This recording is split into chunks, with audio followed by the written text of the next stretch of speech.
በአንጋፋው የስፖርት ጋዜጠኛ ገነነ መኩሪያ ወይም ሊብሮ ህይወት ማለፍ ጋር በተያያዘ ተጠርጥረው በፖሊስ ቁጥጥር ስር የሚገኙት የባለቤቱ ወይዘሮ አስቴር አየለና የአቶ ይታዩ ምትኬ የጊዜ ቀጠሮ ምርመራ መዝገብ በፍርድ ቤት ተዘጋ። የፌዴራል የመጀመሪያ ደረጃ ፍርድ ቤት አራዳ ምድብ አንደኛ የጊዜ ቀጠሮ ችሎት ማክሰኞ ታህሳስ 28 ቀን በዋለው ችሎት ፖሊስ በተጠርጣሪዎቹ ላይ ተጨማሪ የምርመራ ጊዜ እንዲሰጠው ያቀረበውን ጥያቄ ውድቅ በማድረግ መዝገቡን ዘግቶታል። ፍርድ ቤቱ ከዚህ በኋላ በዚህ መዝገብ ላይ ተጨማሪ የጊዜ ቀጠሮ መፍቀድ አይቻልም የሚል ውሳኔ ማሳለፉን ምንጮች አረጋግጠዋል። ይሁን እንጂ ፍርድ ቤቱ የምርመራ መዝገቡን ቢዘጋም የሟች ባለቤት ወይዘሮ አስቴር አየለና አቶ ይታዩ ምትኬ አሁንም ድረስ በፖሊስ ቁጥጥር ስር ይገኛሉ። ይህንን ተከትሎም የተጠርጣሪዎቹ ጠበቆችና ደንበኞቻቸው የምርመራ መዝገቡ ከተዘጋ በኋላ በእስር መቆየታቸው ህገወጥ ነው በማለት አካልን ነጻ የማውጣት አቤቱታ ለፍርድ ቤት ማስገባታቸው ተሰምቷል።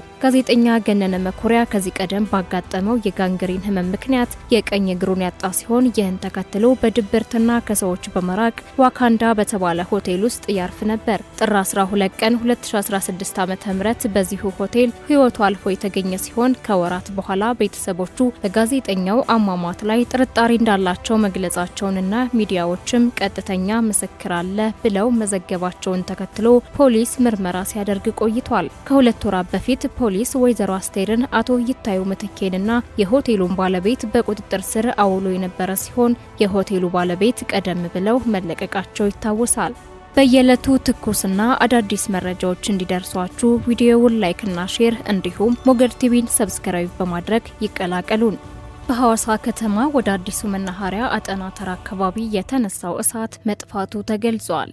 የሐዋሳ ከተማ አስተዳደር ፖሊስ መምሪያ በትላንትናው ዕለት በሐዋሳ ከተማ ስላጋጠመው የእሳት አደጋ ማብራሪያ የሰጡ ሲሆን የመምሪያው አዛዥ ረዳት ኮሚሽነር ግርማ ማቴዎስ የእሳት አደጋው ከሌሊቱ 6 ሰዓት ገደማ በታቦር ክፍለ ከተማ አዲሱ መናኸሪያ አካባቢ በተለምዶ አጠና ተራ ተብሎ በሚጠራው አካባቢ በንግድ ቤቶች ላይ መነሳቱን ገልጸዋል። በአካባቢው በሁለት ቤቶች መሃል ተጠግታ የምትኖር እናትና የ6 ዓመት ልጇ ህይወት በሚያሳዝን ሁኔታ ማለፉንም አስረድተዋል። ቦታው ለንግድ ቦታነት በሐዋሳ ከተማ ኢንተርፕራይዞች መምሪያ ተገንብቶ የተሰጠ እንጂ መኖሪያ አይደለም ያሉት አዛዡ እሳቱን በቀላሉ ለመቆጣጠር የቦታው አመቺ ያለመሆንና የሰዓቱ ሁኔታ ፈታኝ እንደነበር ገልጸዋል። የአካባቢው ማህበረሰብ ከከተማው ፖሊስና እሳት አደጋ ሰራተኞች ጋር በመረባረብ እሳቱን መቆጣጠር ቢችሉም የአንዲት እናትና ልጇ ህይወት ግን ማለፉን ገልጸዋል። ይህ በእንዲህ እንዳለም በአካባቢው የነበረው አንድ የዓይን እማኝ የተነሳው እሳት ሙሉ በሙሉ መጥፋቱን የገለጹ ሲሆን እናትና ልጅ ህይወታቸው ማለፉን ገልጸዋል። እናትየው ልጇን ለማዳን በገባችበት እሳቱ በመያያዙ ምክንያት ህይወታቸው አልፏል፣ አስከሬናቸው በአምቡላንስ ተወስዷል ሲሉ ገልጸዋል። አሁን ሌሎች ሰዎች ውስጥ ካሉ በሚል ፍለጋ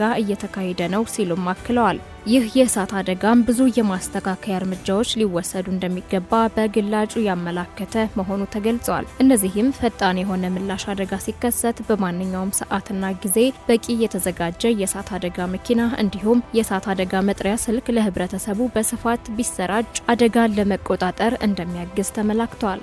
በየዕለቱ ትኩስና አዳዲስ መረጃዎች እንዲደርሷችሁ ቪዲዮውን ላይክና ሼር እንዲሁም ሞገድ ቲቪን ሰብስክራይብ በማድረግ ይቀላቀሉን።